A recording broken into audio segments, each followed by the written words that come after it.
ये जो charter act जो आज हम करने वाले हैं, इससे पहले हमने जो एक्ट करा था, इससे पहले जो हमने एक्ट करा था चार्टर एक्ट 1833। 1833 के अंदर एक बार फटाफट उसको रिवाइज करते हैं। गवर्नर जनरल ऑफ बंगाल जो था उसको इंडिया कर दिया गया था, गवर्नर जनरल, जो कि हमारे पास थे लॉर्ड विलियम बेंटेक। ठीक है, उसके बाद हमारे इससे पहले जितने भी थे वो सारे रेगुलेशंस कहलाए, इसके बाद जितने भी थे वो लॉज कहलाए। ठीक है, उसकी कमर्शियल बॉडीज़ को, कमर्शियल फंक्शंस को ऐड करके प्योरली एडमिनिस्ट्रेटिव बॉडी बना दिया गया था। और ओपन सिविल सर्विस के लिए कॉम्पिटिशन की बात करी गई थी, जिसके लिए इंडियंस भी एलिजिबल होंगे। ठीक है, ये चीज़ करी गई थी। अब हम बात करते हैं 1853 की। 1853 वाला जो एक्ट है ये चार्टर एक्ट की लास्ट सीरीज़ है। इसके बाद जो हुआ वो क्राउन रूल शुरू हो जाएगा। और देखो यहाँ पे क्या है, 1853 के बाद आप ऐसे भी याद कर सकते हो कि 1857, ये एक्चुअली हम सबको पता है कि 1857 के अंदर रिवोल्ट हुआ था, 1857 की क्रांति। तो उसके बाद जो कंपनी के अंदर जितनी भी टेरिटरीज वगैरह थी, बेसिकली उसके ऊपर जो हेड करने लग गए थे, या फिर जिसको अपने कंट्रोल में किसने ले लिया था, ब्रिटिश गवर्नमेंट ने ले लिया था 1857 के कंट्रोल के बाद।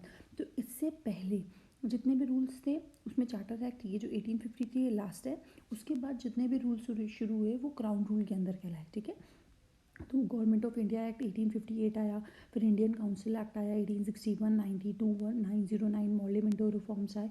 तो बहुत सारी चीज़ें हैं। ठीक है, अब ये आज लास्ट है चार्टर एक्ट की सीरीज़ का 1853, इस चीज़ को डिस्कस करते हैं।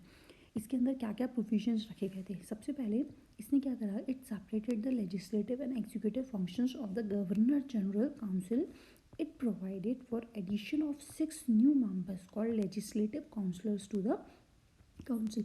इन शॉर्ट आप इस चीज़ को ऐसे याद रख सकते हो कि इंडिया के अंदर फंक्शन करने के लिए उन्होंने इंडियन लेजिस्लेटिव काउंसिल बनाई, जिसे हम मिनी पार्लियामेंट भी कह सकते हैं। और ये जो मिनी पार्लियामेंट थी ये ब्रिटिश पार्लियामेंट की तरह ही वर्क करती थी। ठीक है, और इसको काम करने के लिए यहाँ पे 6 मेंबर्स ऐड करे गए थे, जिन्हें हम कहते थे legislative councillors to the council. एक तरह से मिनी पार्लियामेंट क्रिएट की गई थी फंक्शंस करने के लिए। और वो कैसे वर्क कर रही थी, किसके बेसिस पे वर्क कर रही थी, जिससे कि ब्रिटिश पार्लियामेंट वर्क करती है।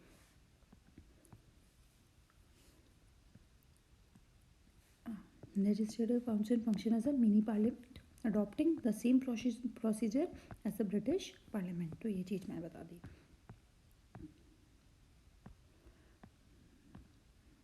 अब नेक्स्ट देखो, it introduced an open competition system, selection and recruitment of civil servants. The civil servants was thrown open to Indian also. अब देखो यहाँ पे क्या चीज़ हुई थी कि 1833 में हमने देखा था कि ओपन सिविल सर्विस, मतलब सिविल सर्विस के लिए एक ओपन कंपटीशन की बात करी गई थी, लेकिन बहुत ज़्यादा जो यहाँ पे बोर्ड ऑफ डायरेक्टर्स थे उन्होंने बहुत ज़्यादा अपोजिशन किया था, इसलिए वो चीज़ हटा दी गई थी।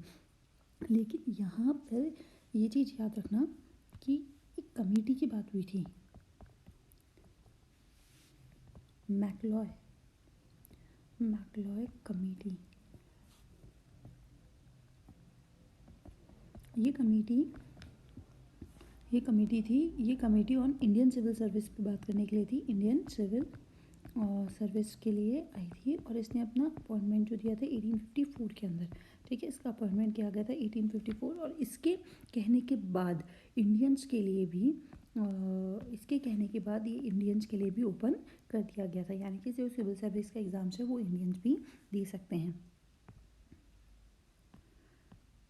Next, it extended the company's rule and allowed to retain the possessions of Indian territory trust for the British Crown. Do not specify any particular period. देखो यहाँ पे एक चीज़ क्लियर हो चुकी थी कि जो कंपनी का जो रूल है वो खत्म होने वाला है, यानी गवर्नमेंट अपने अंदर लेने वाली है ब्रिटिश। तो यहाँ पे पीरियड जो था वो मेंशन नहीं करा गया था कि 10 ईयर्स के लिए, 5 ईयर्स के लिए या 6 ईयर्स के लिए।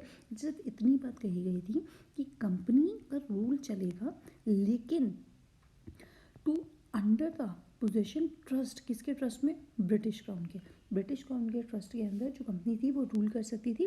और अपनी जो पोजेशन उसने, जो टेरिटरीज उसने ऑक्यूपाई करी थी, जो छीनी थी इंडिया के अंदर, वो अपने अंदर रख सकती थी। लेकिन किसके ट्रस्ट में, मतलब एक तरह से कहा जा सकता है किसके भरोसे में ऐसा रहकर वो कर सकते थे, that is the British government. लेकिन ये चीज़ कब तक चलेगी, कब तक वो ऐसे ही ट्रस्ट में, इंटरेस्ट ऑफ, मतलब अपनी मनमर्जी के हिसाब से कंपनी काम कर सकती है, इसके लिए यहाँ पे पीरियड या फिर कोई ड्यूरेशन का स्पेसिफिकेशन नहीं करा गया था।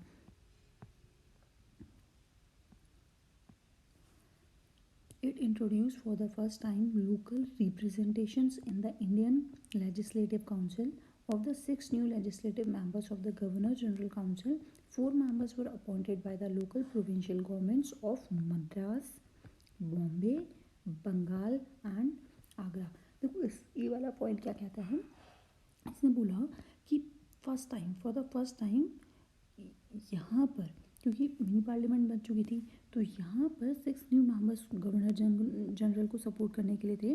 तो उनमें से जो 4 थे वो लोकल गवर्नमेंट, 4 मेंबर्स वर अपॉइंटेड, जो 4 मेंबर्स थे वो अपॉइंटेड करे गए थे, करने थे मतलब लोकल प्रोविंशियल जो गवर्नमेंट्स चलती थी वो कहाँ की, मद्रास की, बॉम्बे की, बंगाल की और आगरा की। मद्रास, बॉम्बे, बंगाल और आगरा, ठीक है। इतने ही प्रोविजंस थे। एक बार फटाफट इसका क्विक रिवीजन कर लेते हैं। सबसे पहले जो हमने पॉइंट पढ़ा था वो ये पढ़ा था कि मिनी पार्लियामेंट बनाई गई है, इंडियन लेजिस्लेटिव काउंसिल बनाई गई है जो ब्रिटिश पार्लियामेंट के हिसाब से वर्क करती है, जो ब्रिटिश पार्लियामेंट के हिसाब से उसका प्रोसीजर वही होता है जो ब्रिटिश पार्लियामेंट का होता है। सेकंड, मैकलॉय कमेटी आई थी। मैकलॉय कमेटी ने बोला कि इंडियंस के लिए भी सिविल सर्वेंट का जो एग्ज़ाम है वो ओपन कर देना चाहिए, मैकलॉय कमेटी के रिकमेंडेशन पर। उसके बाद ये जो कंपनी रूल को एक्सटेंड करना था, यहाँ पे इसने एक्सटेंड कर दिया था कंपनी के रूल को, इंडियन के टेरिटरी के अंदर एक्सटेंड कर दिया था, लेकिन किसके ट्रस्ट के अंदर, ब्रिटिश क्राउन, ठीक है। लेकिन एक बात और यहाँ पे थी कि पीरियड और ड्यूरेशन मेंशन नहीं कराया गया था कि ये जो रूल है कंपनी का वो कितने सालों तक या कितने टाइम पीरियड ड्यूरेशन के लिए कंटिन्यू होने वाला है। उसके बाद यहाँ पे फर्स्ट एक और चीज़ करी गई थी, वो ये थी कि लोकल रिप्रेजेंटेशंस को भी इंडियन लेजिस्लेटिव काउंसिल में ऐड करा गया था। और ये जो 4 मेंबर्स लोकल 6 में से 4 मेंबर्स जो लोकल रिप्रेजेंटेशंस के आने वाले थे वो कहाँ से आने वाले थे, Madras, Bombay, Bengal and Agra. Okay, thank you and have a nice day.